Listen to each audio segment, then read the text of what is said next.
política doméstica de Estados Unidos y también en sus relaciones con distintos países del mundo. Muchísimas gracias, Joaquín. Por favor, un placer. Por estar aquí.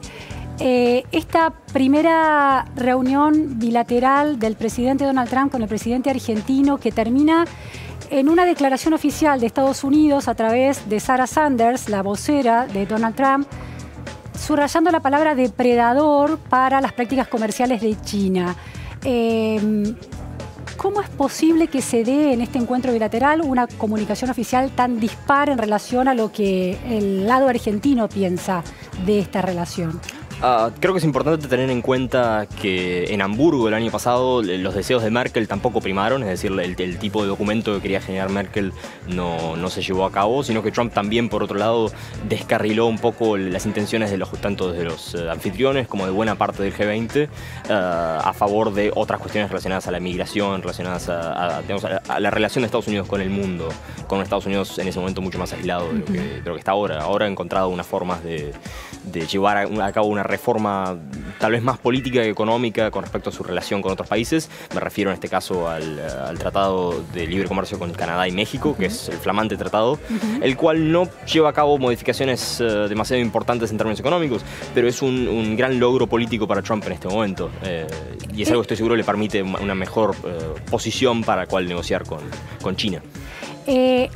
Hace unas horas, hace 3 o 4 horas, el presidente Trump tuiteó, ¿no? Parte de su pensamiento se conoce a través de Twitter. Hace eso bastante, sí. Y lo interesante es que desde su llegada a Argentina tuiteó sobre el tratado, el nuevo tratado, la reforma de este NAFTA.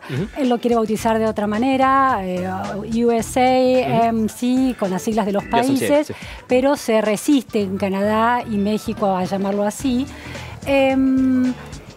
¿Por qué esperó hasta este momento, digamos, para ratificar? ¿Por qué se espera hasta la cumbre del G20 para ratificar esta negociación y sellar esta negociación en el tratado? ¿Por qué no se hizo antes? Probablemente por cuestiones políticas domésticas. El interés de Trump es de demostrar que cumplió en su renegociación de lo que llama el peor tratado de libre comercio en la historia de Estados Unidos o en la historia mundial, y le presenta la posibilidad de entregar un logro político a su electorado que había fracasado en entregar a lo largo de los últimos 2 años.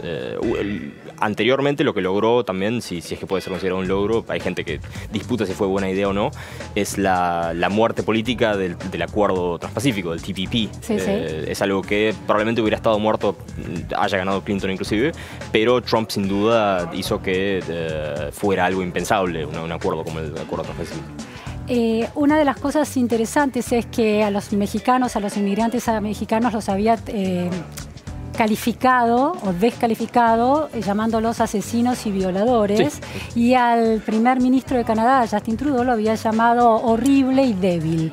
Sin embargo, de alguna manera pudo avanzar este tratado y esta reforma al NAFTA. ¿Cómo se dio esa negociación que culminó en Buenos Aires finalmente?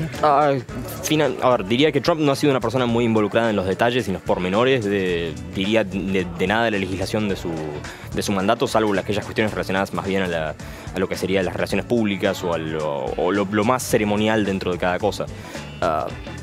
Peter Navarro, por otro lado, el zar que se encarga de las negociaciones por parte de Estados Unidos, y Steve Mnuchin, el secretario del Tesoro, son 2 personas mucho más involucradas en lo que está en el papel del acuerdo con México y Canadá. Trump en sí mismo, él deseaba una victoria para consumo doméstico y creo que la consiguió en buena medida. El tratado no es muy distinto de NAFTA, diría en un 70 o 80%. ¿Y en qué se diferencia del NAFTA que conocíamos hasta el momento? Uno de los principales es con respecto a las automotrices. Le va a proveer a las automotrices de un mayor porcentaje de partes que tienen que ser producidas en Estados Unidos o en Canadá o en México, algo que va a impedir la importación de una cierta cantidad de autopartes hechas en otras partes del mundo sin pagar un arancel. Eso en teoría debería incentivar la producción automotriz en la región, y también hay una serie de requisitos con respecto al salario mínimo que tiene que cumplir la industria automotriz en otros lugares.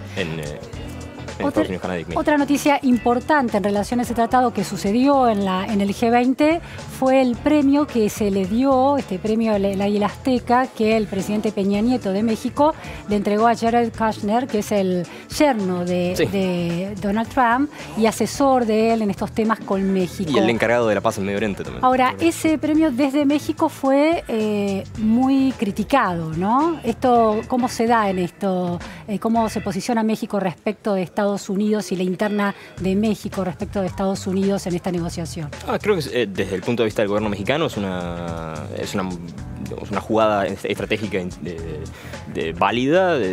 La presidencia de Trump ha sido marcada por un interés particular en la adulación y en como el culto a la personalidad del presidente, y acercarse a una de las figuras que Trump considera que jamás lo van a traicionar es una buena idea. Sé que en términos públicos, tal vez por parte de un presidente como Peña Nieto no es tan popular. No, tiene una popularidad del 26%, se va ahora, está entregando el poder creo en que estos días. O sea, no es mala idea desde el punto de vista personal de Peña Nieto, no es mala idea desde el punto de vista del interés político mexicano, digamos, del interés nacional mexicano, pero sin duda es algo que es una persona que no ha hecho mucho de nada. Simultáneamente tiene como varias otras carteras de cosas que tiene que estar haciendo Jared Kushner en este momento, que no, evidentemente no está haciendo. La paz en Medio Oriente es el hazmerreír del mundo en ese sentido. Y la expectativa de Estados Unidos con la asunción de López Obrador en relación a este tratado, ¿se peligra de alguna manera o el Estado mexicano lo va a sostener? No sabría decirte, la política interna mexicana no es... ¿No hay especulaciones desde Estados Unidos de ese no cambio? Por ahora no, el político? consenso por ahora parece ser de que México va a llevar a cabo el tratado tal como está. Era sin duda el miembro más vulnerable de los tres en términos del costo posible si es que Estados Unidos se retiraba por completo de NAFTA y lo cancelaba por completo. Pero por ahora parece ser que van a aceptar las condiciones tal como fueron planteadas, que de todas maneras no son muy distintas, insisto, con respecto a NAFTA. Joaquín, respecto de Brasil, mientras el presidente Donald Trump llegó a la Argentina, uno de sus hombres de confianza en temas de seguridad, John Bolton, estuvo con el próximo presidente de Brasil, Bolsonaro. ¿Cómo juega esa estrategia de Donald Trump en Brasil y la relación y cómo impacta en la relación con Argentina? Creo que en cuestiones de seguridad y tal vez en cuestiones como por ejemplo la crisis venezolana, un presidente como Bolsonaro tal vez puede estar más alineado con los intereses estadounidenses, que buscan en definitiva un cambio de régimen en Venezuela. No es, desde el punto de vista de Estados Unidos, es un interlocutor tanto con más magnitud, o sea, más peso que Argentina. ¿En términos geopolíticos o en términos ideológicos? En términos ideológicos diría que tienen mucha más coincidencia entre Bolsonaro y Trump de lo que tienen con Mauricio Macri.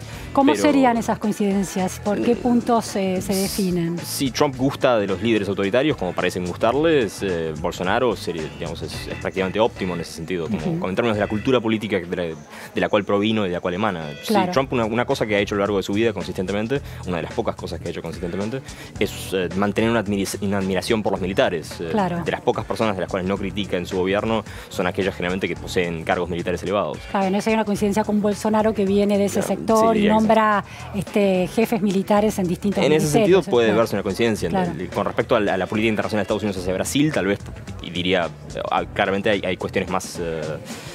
¿cómo decirlo?, más estratégicas, de las cuales, digamos, tal vez no soy el más indicado de contar con la verdad. Joaquín, hay un tema que tiene que ver con el cambio climático y la decisión del año pasado del presidente Donald Trump de retirarse del Acuerdo de París. Sí.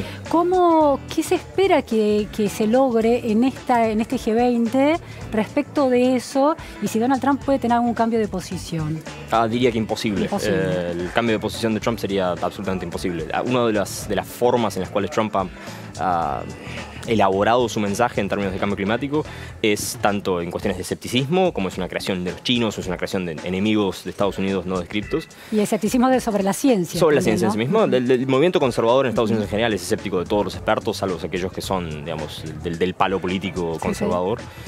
Y por otro lado ha centrado su mensaje en la idea de que otros países se aprovechan de los Estados Unidos en cuestiones ambientales o en cuestiones como para simplemente conseguir dinero o lograr que la industria estadounidense sea menos competitiva, y que consecuentemente hasta que esos países no lleguen a un nivel de gasto apropiado en la mente del presidente o en la mente de los conservadores más importantes de su gobierno, Trump no tiene interés en participar de eso. Claro. Los optimistas dentro del grupo de gente que le preocupa el cambio climático piensan que eventualmente la presidencia de Trump va a terminar y el siguiente presidente, digamos, con digamos, una apreciación un poco más elevada de la ciencia va a retomar el problema con 4 años perdidos. Y esa es una coincidencia también con Bolsonaro, que le respondió entre líneas a Macron respecto de que el futuro de la relación entre la Unión Europea y el Mercosur dependía también de las decisiones de Brasil. Y Bolsonaro respondió diciendo que los intereses de Brasil están por sobre los acuerdos internacionales. Y se estaba refiriendo al Acuerdo de París, que según la interpretación de Bolsonaro está condicionando a Brasil a proteger el Amazonas. Sí. Y Bolsonaro piensa en expandir los agronegocios, por ejemplo.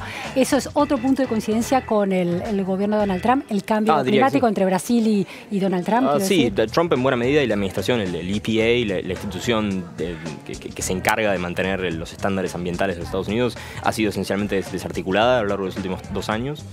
Y es algo que se percibe en las multas, se percibe en la capacidad de las industrias para contaminar, se le ha dado libertad, por ejemplo, a la industria del carbón para contaminar todo lo que se le dé la gana. Claro. Y una persona como Bolsonaro, en base a la cultura política que posee, diría que también está alineado de esa forma. Bien. Veremos cuán distinto de todas maneras es el día que asume, en el poder. Claro. Por ahora es mucho más fácil dar declaraciones. Recordemos Trump en el periodo entre que fue electo y llegó al poder, en el que asumió en enero de 2017, había tenido una crisis con respecto a Taiwán, ¿no? Que la primera crisis internacional generada por Trump, una vez ya electo, que refería a que iba a reconocer al gobierno taiwanés como el gobierno legítimo de la República China, cuando bueno, la mayor parte del mundo reconoce a la República Popular como líder legítimo. Es algo que lo dijo durante su periodo de presidente electo, y que una vez que, digamos, llegó el contragolpe de los chinos, es algo que dejó caer por completo. Claro. Los títulos en el New York Times hoy estaban encabezados por el tema de los negocios inmobiliarios de Trump en Rusia, y una desmentida. El presidente Trump tuiteó sobre el G20 y el acuerdo de este nuevo NAFTA con México y Canadá, y los otros 2 tweets en las últimas horas tenían que ver con una suerte de witch hunt, casa de brujas, decía el presidente Trump, en torno a esta idea de que él estuvo buscando, junto con su abogado, un desarrollo inmobiliario en Rusia, y había quedado, de alguna manera, él desmentía esto. Eso es más importante hoy en la prensa americana, en la opinión pública, que el tema del G20, de Trump en el G20. Sin duda, yo diría. Es algo que las ramificaciones todavía no hemos visto todas. Robert Mueller, la persona llevando a cabo la investigación, es alguien que ha jugado sus cartas de una forma muy secreta, es alguien que ha mantenido la mayor parte de la investigación sin revelaciones, sin filtraciones, sin nada. Y es alguien que parece estar haciendo su trabajo muy bien en el sentido de investigar los conflictos de interés del presidente, las mentiras que tanto su hijo como su abogado han dicho ante el Congreso, y el potencial para más adelante llevar a cabo una investigación criminal o llevar a cabo, digamos, presentar cargos contra esas personas involucradas.